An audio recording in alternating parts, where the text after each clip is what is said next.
Kenapa ketika kita galbay di Aku Laku itu katanya lebih menakutkan dibandingkan ketika kita telat bayar di aplikasi pinjol yang lain? Oke, mungkin buat teman-teman yang baru gagal bayar atau telat bayar di Aku Laku, mungkin teman-teman tidak tahu atau mungkin ya merasa Aku Laku itu ya biasa aja atau mungkin kadang lebih menakutkan atau mungkin lebih gencar banget menagihnya dan lain sebagainya.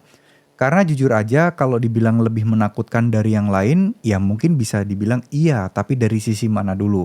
Kalau gencarnya proses penagihan, terus kemudian apa rasa untuk penagihan itu DC itu rajin datang dan lain sebagainya, mungkin iya. Karena DC dari Aku Laku itu udah banyak banget, hampir tersebar di beberapa wilayah yang ada di Indonesia. Bahkan di daerah-daerah terpencil pun Aku Laku itu ada teman-teman. Jadi ya kita nggak bisa nyalahin juga kalau orang-orang bilang kalau bilang DC Aku Laku itu atau mungkin gagal bayar di Aku Laku itu lebih parah atau mungkin lebih serem dibandingkan gagal bayar di pinjol-pinjol yang lain. Nah ya, jadi kalau misalnya ketika teman-teman telat bayar, gagal bayar dan lain sebagainya, ya tentu saja teman-teman akan mendapatkan penagihan itu yang lebih apa ya, frekuensinya itu lebih tinggi. DC bisa lebih cepat datangnya. DC bisa datang di mana aja lokasi kalian itu, misal kayak di daerah daerah terpencil, di desa, itu kemungkinan iya, tapi itu pun juga butuh waktu yang lama. Ya karena memang sumber daya DC-nya atau manusia itu banyak.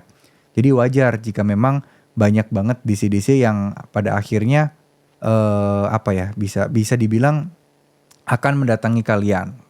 Dibandingkan pinjol-pinjol seperti ya ada kami, EasyCash, pasti tentu saja mereka lebih jarang untuk mendatangi. Nah sebenarnya yang lebih banyak DC-nya itu adalah Kredivo, Aku Laku, terus kemudian Kredit Pintar dan juga Home Credit Indonesia. Itu udah terkenal cukup lumayan banyak. Bahkan Home Credit Indonesia itu di daerah-daerah terpencil kayaknya mereka masih lebih menang deh untuk jumlah DC-nya dibandingin Aku Laku.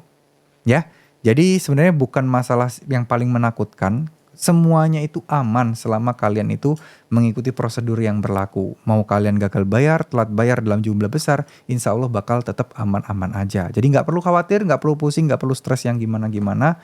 Aku Laku juga tidak akan memberikan apa ya, tidak akan melakukan pelanggaran-pelanggaran berat yang gimana-gimana kok. Ya intinya mereka akan tetap terus apa ya, ibaratnya mereka itu akan tetap se se seaman mungkin atau mungkin senormal mungkin lah, karena mereka tidak mungkin melanggar aturan yang berlaku.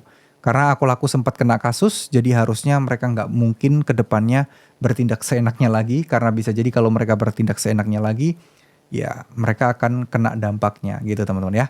Oke, terima kasih. Semoga apa yang saya sampaikan bisa bermanfaat. Mohon maaf jika ada salah-salah kata. Wassalamualaikum warahmatullahi wabarakatuh.